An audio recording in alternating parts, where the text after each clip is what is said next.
안녕하세요. 김용진 목사입니다. 이 영상은 성경 통독하시는 데 도움을 드리기 위해 마련한 영상입니다. 통독을 하면서 익숙하지 않은 배경과 내용들로 인해 어려움을 겪는 성도들이 조금이나마 도움이 될까 싶어 마련한 것인데요. 조금만 관심을 기울이시면 읽으시는데 유익이 있을 겁니다. 그럼 오늘 읽을 부분에 대한 안내를 해드리겠습니다.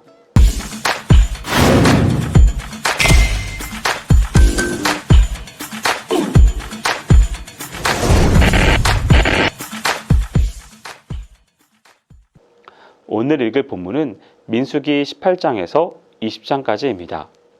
18장에서는 하나님께서 레위인들에게 맡기신 직무에 관한 내용이 언급됩니다. 하나님은 아론 가문의 제사장직을 통해 이스라엘 민족과 각 개인들의 죄 용서함을 전하실 것입니다. 앞으로 이 직무를 탐내는 사람들이 있다면 그들은 고라와 그의 동조자들처럼 가혹한 심판을 당할 것입니다. 하나님이 고귀한 지위를 허락하신 아론의 형제 레위 지파는 성막 봉사 직무로 아론과 그의 아들들을 섬기게 되었습니다. 그러나 레위인들은 거룩한 제단 근처에 갈 수 없었습니다. 레위인들이 이 법을 어기면 자기 목숨이 위태로워집니다. 하나님은 백성들이 드리는 제물로 제사장들의 생계를 잇게 하십니다. 백성들이 일정한 제물을 드리면 제사장들은 그들의 몫으로 제물에 정해진 일부를 먹을 수 있었습니다. 남자 제사장들은 소제와 속죄제와 속건제 제물을 먹을 수 있었습니다. 또한 제사장 집에 정결한 자마다 요제를 먹을 수 있었습니다. 이스라엘이 이러한 규례들을 이행한다면 제사장들은 항상 적절하게 생계를 유지할 것이고 가족들을 부양하기 위해 과외의 일에 의지하지 않아도 될 것입니다. 제사장과 레위인들은 땅을 소유하는 것이 금지되었습니다. 따라서 그들은 약속의 땅에 들어가도 여호수아에게 땅을 배부받지 않습니다. 그들은 거주할 성을 받았지만 영속적인 땅은 받지 않았습니다. 하나님이 그들의 기업이 되실 것이고 그들은 그분만 섬겨야 합니다. 하나님이 이스라엘 백성을 부정해서 정결하게 하시기 위해 여러 정결 도구들을 사용하십니다. 먼저는 붉은 암송아지를 사용하였습니다. 암송아지는 어린 암소로 송아지의 성인 암소의 중간 단계입니다. 그들은 아론의 아들 엘르아살에게 그 송아지를 드렸고 그는 진 밖에서 그 송아지를 잡도록 했습니다. 그리고 나서 엘르아살은 그 피의 일부를 취해 회막 앞을 향해 7번 뿌려야 했습니다. 그들은 엘르아살이 보는 가운데 그 송아지를 불사르고 이어서 그는 백향목과 우슬초와 홍색실을 그 불에 던져야 했습니다. 그리고 나서 제사장은 옷을 빨고 물로 몸을 씻었습니다. 송아지를 불사른 사람도 마찬가지였습니다.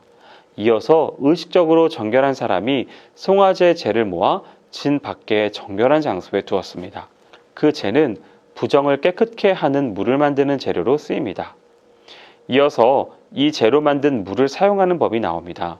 시체를 직접 접촉한 자뿐만 아니라 시체가 지닌 부패성에 오염된 사람이나 심지어 그릇과 각종 기구까지 부정하다고 정죄하였으며 그것을 이 잿물로 정결케 하는 방법을 제시하고 있습니다. 이처럼 하나님께서 시체와 직간접적으로 접촉한 사람이나 그 시체의 부패한 영향권 안에 있었던 물건을 부정하다고 취급하신 이유는 시체, 곧 죽음이 죄로 말미암아 빚어진 결과이며 그것이 물건이 산 사람에게 죄와 부패를 전염시키는 것으로 간주하셨기 때문입니다. 그러나 신약시대를 살아가는 우리가 분명히 알 것은 이러한 의식적인 부정은 죽음의 권세를 이기시고 부활하신 그리스도로 말미암아 그 효력을 상실하고 말았다는 사실입니다. 이와 같이 성경은 죽음의 상태가 인간 본래의 존재 양식이 아닐 뿐 아니라 그 죽음의 문제를 해결하실 분은 오직 생명과 부활의 주이신 예수 그리스도이심을 가르치고 있습니다. 이스라엘의 여행은 이제 막바지에 이르고 있습니다. 애굽을 나온 지 40년째 되던 해 정월에 이스라엘 백성은 신광야에 이르러서 진을 쳤습니다. 여기서 미리암이 죽으며 장사되었습니다. 그리고 얼마 후에 마실 물이 떨어졌습니다. 이로 인해 백성은 또다시 모세를 비방하면서 애굽을 떠나지 않고 차라리 광야에서 죽어버렸으면 좋았을 것이라고 원망하였습니다. 하나님은 모세에게 지팡이를 취해 반석에게 명하여 물을 내라 라고 하고 목마른 회중과 가축들에게 물을 마시우게 하라고 말씀하셨습니다.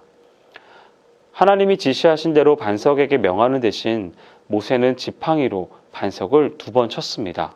이는 하나님의 뜻에 온전히 순종한 지시 이행이 아니었기에 모세는 하나님으로부터 약속의 땅에 들어가지 못하게 될 것이라는 형벌을 받습니다. 이제 유랑 생활의 끝이 보이기 시작합니다.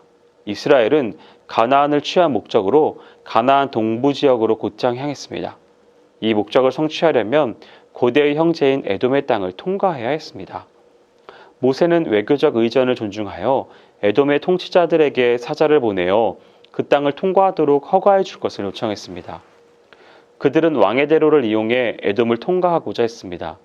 그러나 에돔은 통행을 거부했습니다. 그 땅을 통과하려는 모든 시도에 대해 칼로 치겠다는 엄중한 경고를 내렸습니다. 모세는 그들에게 비용을 지불하겠다고 제안했지만 에돔 사람들은 거부했습니다. 어쩔 수 없이 이스라엘은 경로를 험한 호르산 자락으로 옮겼습니다. 그곳에서 하나님은 아론에게 그가 죽을 것이라고 알렸습니다. 하나님은 모세에게 아론과 그 아들 엘르아살을 데리고 호르산에 가서 아론의 제사장 예복을 벗겨 엘르아살에게 입히라고 지시하셨습니다. 모세는 하나님의 명령대로 순종했고 이윽고 하나님의 명령하신 대로 아론이 죽었습니다. 여기까지 민수기 18장에서 20장까지 성경 통독하실 때 도움이 될 만한 내용을 전해드렸습니다. 혹시 이 외에 질문이 있으시거나 나누고 싶은 이야기가 있으시면 밴드나 댓글로 달아주시면 필요한 도움을 드리겠습니다. 그럼 내일 다시 만나도록 하겠습니다. 통독 화이팅 하세요.